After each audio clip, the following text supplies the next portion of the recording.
কিছু বলবেন আজকে সকালের বিষয়? Very good morning. কি কি দেখলেন? না দেখি নাই, দেখবো, মানে মাত্র তো উঠলাম, তো ওদিকে কাঞ্চনজঙ্ঘা দেখছি আমরা। কোথায় কাঞ্চনজঙ্ঘা দেখা যাচ্ছে? ও আচ্ছা, কি সুন্দর কাঞ্চনজঙ্ঘা, ঘরে বসে কাঞ্চনজঙ্ঘা দেখা যাচ্ছে, তাই তো? এই জায়গাটার নাম বলবেন, আপনি কোথায় আছেন?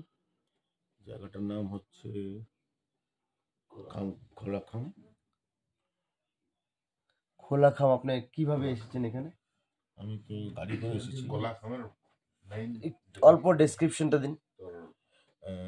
প্রথমে আমরা ঝান্ডি থেকে গেলাম, সেকেন্ড জায়গাটার নাম লাভা। লাভা থেকে গেলাম আমরা ঋষভ থেকে গেলাম সাঙ্গি ফলস থেকে, তারপর এখানে এসে থাকলাম। এই জায়গাটার নাম হোমস্টে। এই হোমস্টেটা হচ্ছে খোলাখামের। তো এখান থেকে ভিউটা ভালো দেখা যাচ্ছে কাঞ্চনজঙ্ঘা, তাই জায়গাটা নামা। আচ্ছা, আপনারা কজন এসেছেন? আমরা ড্রাইভার সমেত 6 জন এসেছি।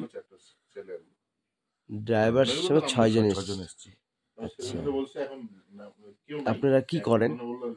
আমরা বেসিক্যালি সবাই ব্যবসায়ী করি। আচ্ছা, অ্যাকচুয়ালি আপনারা কোথা থেকে এসেছেন? আমরা আসাম থেকে এসেছি। আসাম থেকে এসেছেন? ঘুরতে এসেছেন না ব্যবসা করতে এসেছেন? না, ঘুরতেই আসা। ঘুরতেই আসা। খুব একটা ব্যস্ত জীবন থেকে অল্প সময় বের করে ঘুরতেই আসা। আচ্ছা, ওনারা আপনাদের সাথেই আছে? ওনারা আমার সঙ্গেই আছে। ভদ্রলোকটিও ব্যবসা করেন? ব্যবসা করেন। ওই যে বাচ্চা ছেলেটা যে শুয়ে আছে, ও? সবাই ব্যবসায়ী, সবাই ব্যবসা করেন। আচ্ছা, তো এখান থেকে আপনার কি দেখতে পেলেন? কাঞ্চনজঙ্ঘা দেখতে পেলেন। সত্যি কাঞ্চনজঙ্ঘার দৃশ্যটা খুবই মনোরম। একটু এটাকে আমি একটু জুম করে দেখানোর চেষ্টা করছি। আপনারা দেখতে পারেন এই কাঞ্চনজঙ্ঘা 6টা পিক দেখা যাচ্ছে এখান থেকে, আর এই পাহাড়টার জন্য আমরা 9টা পিক দেখতে পাচ্ছি না।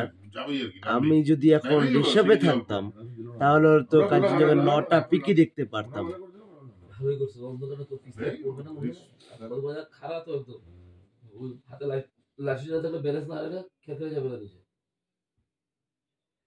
দিনের বেলা ব্যাপারটা আলাদা। আমি একটু আসতে 3বার থামছি উপর আসতে, তারপরে 20 মিনিট লেগেছে। যখন উঠে একবার গাড়া উঠে তারপরে থামি। আর আমার অসুবিধা হতো না, এই সোয়েটার মধ্যে পড়েছি না, মনে কি শরীরের হারিয়ে গেছে না, তারপরে খুললাম মাথা দিকে। খোলাখামের মেইন অ্যাট্রাকশন হলো এটা হলো সেকেন্ডারি আর কি। জলটা পড়ছে না, নিচে লাগছে পুরো একদম তামাম। এখনো এত জল না তোর এই সিজনে, কন্টিনিউ একটু কমতে কমতে ধরো জানুয়ারি শুরুতে তো কমবে, একটু মার্চ গিয়ে আবার যখন মোটামুটি। যাই হোক, Manik sir good morning, Abhijit sir good morning. আজকের বিষয় কিছু বক্তব্য? আজকের বিষয় তো সবচেয়ে বড় কথা ওয়েদার দুর্দান্ত। কাল সারাদিন আমরা কিছুই দেখতে পাইনি, তো আজকে সকালটা উঠেই ভালো লাগলো, কাঞ্চনজঙ্ঘার দর্শন হয়ে গেল। আর বাকি Abhijit sir good morning. Good morning. ঘুমটা হয়নি মানে কি ভালো মতো? হয়েছে, তাও যা বাকি ছিল সকালের এই মনোরম দৃশ্য দেখে বাকি আর কি বলবো, সত্য বলাই হলো। দারুণ, সুন্দর ওয়েদার, খুব ভালো লেগেছে মনে হচ্ছে কাঞ্চনজঙ্ঘাটা দেখে। দারুণ।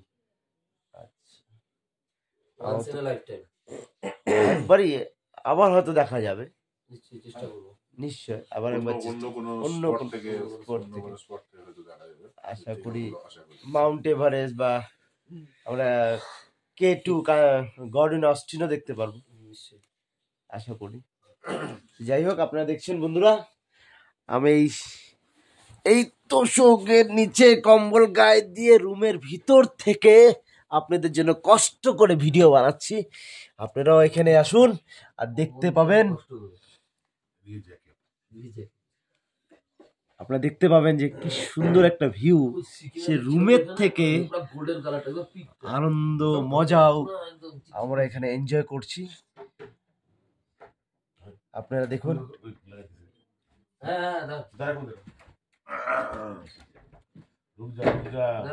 দেখেন কি সুন্দর।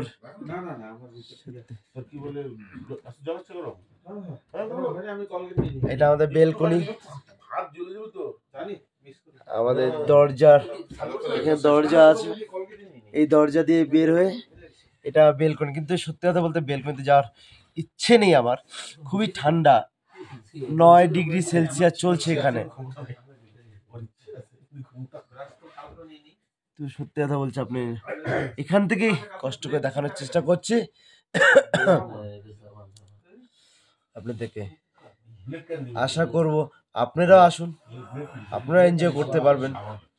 কিন্তু আজকে সত্যি লাকটা খুবই ভালো, সকালবেলা ক্লাউডি ওয়েদার পাইনি। ক্লাউডি ওয়েদার থাকলে হয়তো এই কাঞ্চনজঙ্ঘার ভিউটা দেখা যেতে পারতো না।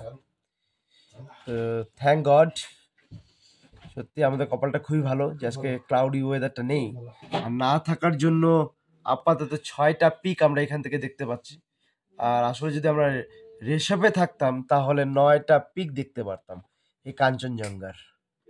আপনারা আসুন, খোলা খাম, এনজয় করে যান। থ্যাংক ইউ, সঙ্গে থাকুন।